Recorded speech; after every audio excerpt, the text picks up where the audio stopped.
وبركاته. maanta waxaan joognaa London barnaamijii ayaan ka nimaanay Cusmaanna martibuu noogu yahay barnaamijka isagaana noo daadiinaya iyamaha kan ilaa uu dagaalka musabbixi uu ka baxayo laascaano soo dhawaada. السلام عليكم ورحمة الله وبركاته. السلام يا بعض الصحافة ولكن ريو سعدان وعن لي هاي ذلك ودي ما تقول بتاعن تاعي قبل SSC ومن اللي ودوني قف كست أو سوماليا أو نقول تاجرة أما أما أدين أما دقالنا وأباهنا هاي وأنا ما أدعينا أجر كاسنا إله سبحانه وتعالى كيسوكيه لي حي لي رسول صلى الله عليه وسلم حديث وحقيري انصر أخاك ظالما أو مظلوما ولالك هديه وقردريه هاي هديه ولقى قردريه هاي لبدا وقرقار رسول الله صلى الله عليه وسلم حلو يدي قرنا هديه لقى قردريه هديه وقردريه سير وقرقارين كعنت قبو ظلم الكعيل marka waxaan leenahay dadka Soomaaliyeed meel kasta ay joogan anigu magac u kala bixin maayo qof kasta oo dulmiga nacab inuu dulmiga uu ka hor yimaado oo af iyo adib ku taageero haba yaraatee taasaan maartay aan ku goorinaya midda labaad aan rabo inaan ka hadlo waxweeyaan maanta waxa ka dhacay sool salaagi cayn waa wax runtii aad iyo aad murugo u leh oo maartay lagu dhibaateynayo shacabka iyo masaakiinta iyo dadka hawlgaraba ku tabaaleysnaa meesha oo noloshooda la xarbinayay waa qiyaasi kartaan qofkii caqli leh dhibaatada maartay ilma haysatan oo awal garab waxay cunto maartay dadka aysi abarjado in haddana madaafiic lagu garaaco waa qof aan caqli lahayn qofkii raba inuu maartay qof awood ku xukumana waa waxaan dhacayn oo soconayn marka waxaan leeyahay intii dhacday hore u dhacday inta ka dambaysa qofkii ku fikiraya sida Muuse Buuxi oo kale iyo nimanka maartay janaalada in madaafiicda ku garaacno oo laascaanood si ay اعتراaf u helo اعتراafkii Muuse adaa maxay waa buufin xabad lagu dhuftayo adaa ku dhuftay اعتراaf halkaas u dambeysay taas iska ilo war hadda sideeba dadkan ay ugu wada noolaadaan nabadgelyo walaalo ku timaadayna kulay nabadgelyo ma noqoto waxaan leenahay gacan biraan isku celinaynaa waan iska saaraynaa qofkii uu shaki kaga jiro waxan inay jihaad yihiin halka waxa ka cadeynaya inay jihaad qofka naaftiisa iyo maalkiisa isagoo difaacaya kulintaa waa jihaad weeyaan midda kale aan rabo inaan sheego waxweeyaan qofka raba in uu maxaa la yidhahdaa uu shaki kaga jiro inay tahay waxaan jihaad weeyaan sidaas u ogaad qof kastoo naftiisa iyo maalkiisa maartay ku jihaada waa jihaad weeyaan iyo gurigiisa qofkii isagoo cararaya xabad ay dhabar kaga dhacdo ehel naar weeyaan annaga soo jeedkeena ugu dhacdaa soo jeedka qofkii isagoo sii jeeda ay ku dhacdo ee reer laascaanooda ama qof kastoo muslim wax weeyaan qofkaas wax weeyaan waa faqash waa ehel naar ma dhihi kara annaga ma ilaa inuu qofku xeeladaysanayo oo maartay maartay ama aad bedelashay wax isku socdo marka taas intaasan kaga hadhaya waxaan ugu dambaysiinayaa jamaahiirta waanu taageersanahay garaadada waanu taageersanahay iyo isimada sool sanaag iyo cayn iyaga oo maartay oo adkeysanaya dhibaatadaas iyo dhibkaas jira shacabkooda la qaybsaday oo iska diiday sandareerta yar iyo wax maartay xumaan oo laaluush yar ah iska diiday waanu taageersanahay ساسا مارتي كسر هو برامجك لما كلمة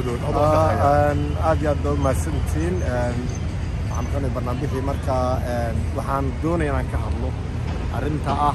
dhibaatada ka taagan gobolka Sool gaar ahaan magaalada Laascaanood waxaad ogtihiin dadka wixii dhintay waa dhinteen 200,000 oo qof baa barakacday waxay joogaan oo u barakaceen dhul bannaan oo cidlo ah u badan dhulka rasiif macnaheedu xuduudda ku teedsan dadkaasi markii horeba nolosha Soomaaliya taaliyo iska adkay baa hadana dadkaasi intii la haystay baa laga qaxiyay waxa lagu qaxiyay madfac waxa lagu qaxiyay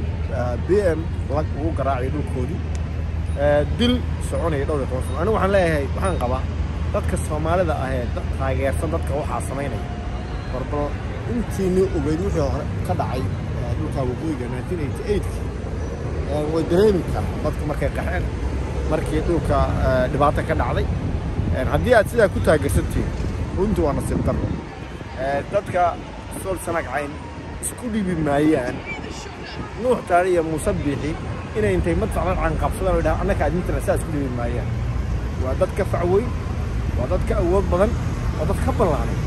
ma dhacayso inay saa inta la dilo kabacdina ay markaa ayidaan qofkii dilay ku ayidaan muslim kuma cabidsano macnaha waxaa maanta ka dhacaya macquul ma aha in lagu maartay waan ognahay dadka Soomaalida ahay awood dhaqaale iyo mid xoog iyo ciidan iyo dawlad wax badan isma dhaamaan laakiin qofkii ma oo ay chance hela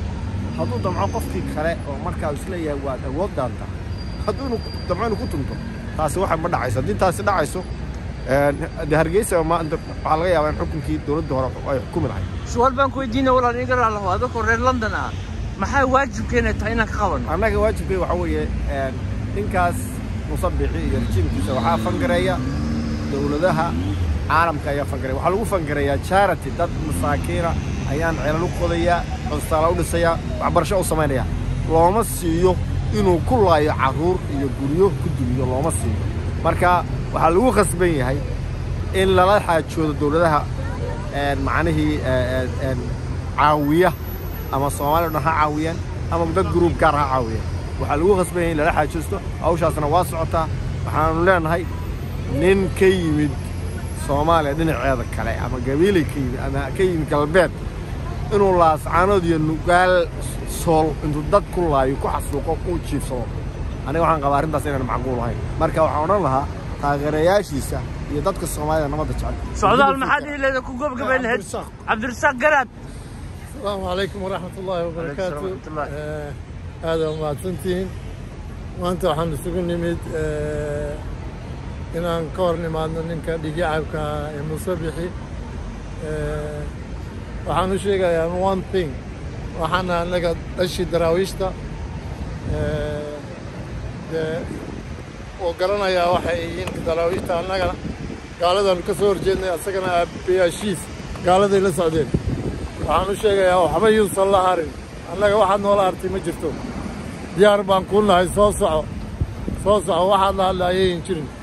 annaga waxaan ku sheegaynaa the end 32 dhowrka sano dadka beenta aad u sheegaysay inaan soo gabagabeynay meel soo dhignay sheekadaas isugu noqon maayo wax la yidhaahdo Somaliland dambeeta ma jirto hadda iyo wixii ka dambeeya maamul goboleedyada oo dhisan baad ka hoos maraysaa Allahu Akbar baad ka hoos maraysaa waxaad noqonaysaa maamul goboleed cusub oo ka hooseeya galmudug iyo maamul goboleedyada kale oo Soomaaliya ka dhisan oo dhan baad noqonaysaa bulsho wanaagsan intaas ku dhameynaa assalaamu calaykum aad iyo aad barnaamijkeena waa soo gabagabaynaynaa sool sanaag cayn guul